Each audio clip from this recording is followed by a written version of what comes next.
Baiklah, sebelum kita memulai pembelajaran, ada baiknya kita berdoa terlebih dahulu. Baiklah, setelah berdoa, anak-anak silakan menuliskan namanya di grup WA yang telah Ibu sediakan.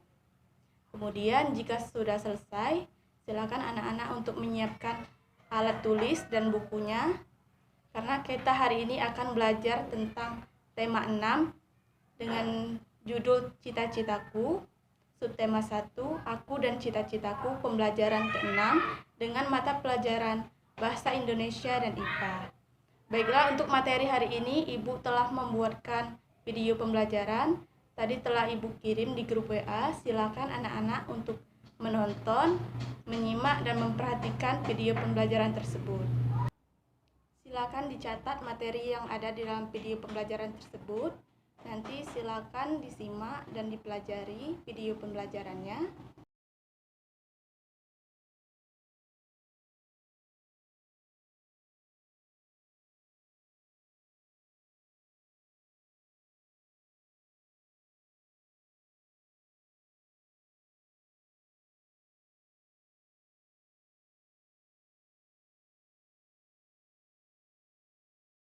Puisi merupakan ragam sastra yang terikat oleh unsur-unsurnya, seperti irama, mantra, rima, baris, dan bait. Puisi juga dapat dikatakan sebagai ungkapan emosi, imajinasi, ide, pemikiran, irama, nada, susunan kata, kata-kata kiasan, kesan panca indera, dan perasaan.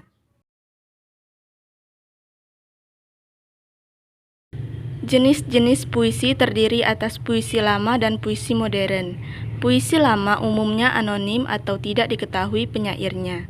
Puisi lama memiliki ciri terikat pada beberapa kriteria, seperti jumlah baris tiap bait, jumlah kata tiap baris, rima atau persamaan bunyi, dan irama. Puisi lama dibedakan menjadi beberapa jenis, antara lain pantun, syair, talibun, mantra, dan gurindam. Sedangkan puisi modern adalah bentuk puisi yang tidak lagi terikat oleh aturan jumlah baris, rima atau ikatan yang umumnya digunakan dalam puisi lama. Struktur puisi terbagi menjadi dua.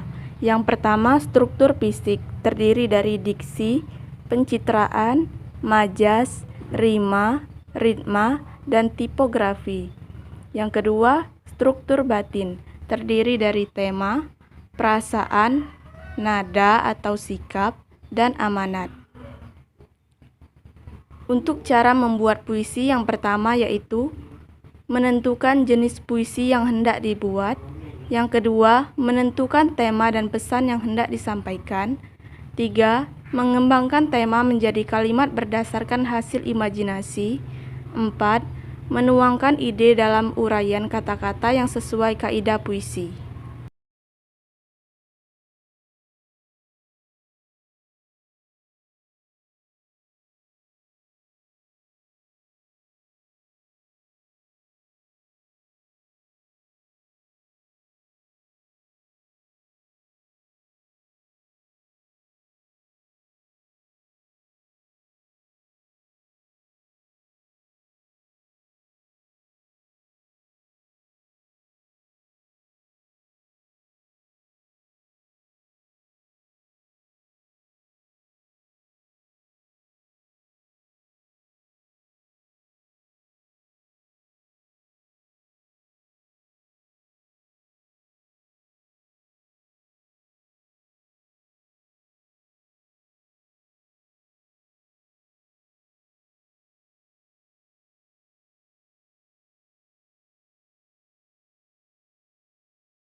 Siklus hidup adalah sebuah rangkaian kejadian yang berulang secara tetap dan teratur yang menunjukkan suatu perkembangan individu makhluk hidup sejak dilahirkan sampai akhir pertumbuhannya.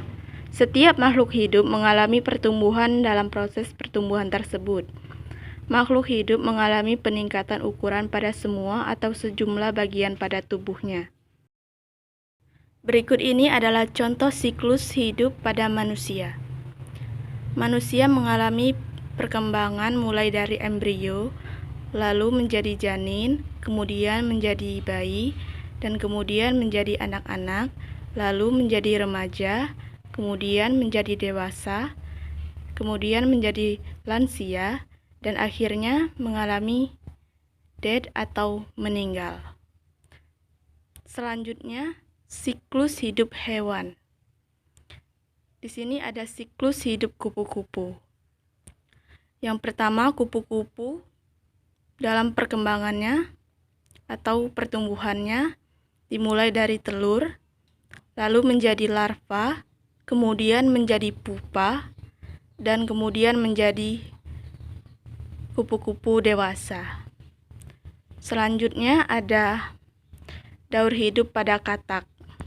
Yang pertama dimulai dari telur katak, kemudian menjadi berudu, lalu menjadi berudu 2 kaki, kemudian menjadi berudu 4 kaki, kemudian menjadi katak muda, dan kemudian menjadi katak dewasa. Selanjutnya contoh siklus pada tumbuhan. Di sini terdapat pohon mangga. Pertumbuhan pada pohon mangga dimulai dari biji mangga, lalu tumbuh akar, kemudian tumbuh akar dan tunas, lalu menjadi pohon kecil, kemudian menjadi pohon mangga yang besar, kemudian pohon mangga menghasilkan putik, kemudian putik tersebut menjadi bunga, lalu bunga tersebut menjadi buah mangga yang besar.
Baiklah anak-anak, ibu tadi sudah membuatkan tugas untuk dikerjakan di rumah dengan bimbingan orang tua. Di mana tugas tersebut terdiri dari 5 soal esai. Nanti silakan dikerjakan di buku latihan. Jika sudah selesai, nanti hasilnya difotokan, kemudian dikirimkan di grup WA. Untuk waktu pengerjaannya ibu kasih 1 minggu. Jadi minggu depan silakan dikumpul tugasnya. Dan ibu mengucapkan terima kasih kepada anak-anak semua karena telah mengikuti pembelajaran hari ini dengan baik. Silakan dipelajari ulang materi yang telah ibu pelajari tadi. Tetap semangat belajar walaupun kita melakukan pembelajaran secara daring. Jangan lupa buat tugasnya. Ibu ucapkan terima kasih. Wassalamualaikum warahmatullahi wabarakatuh.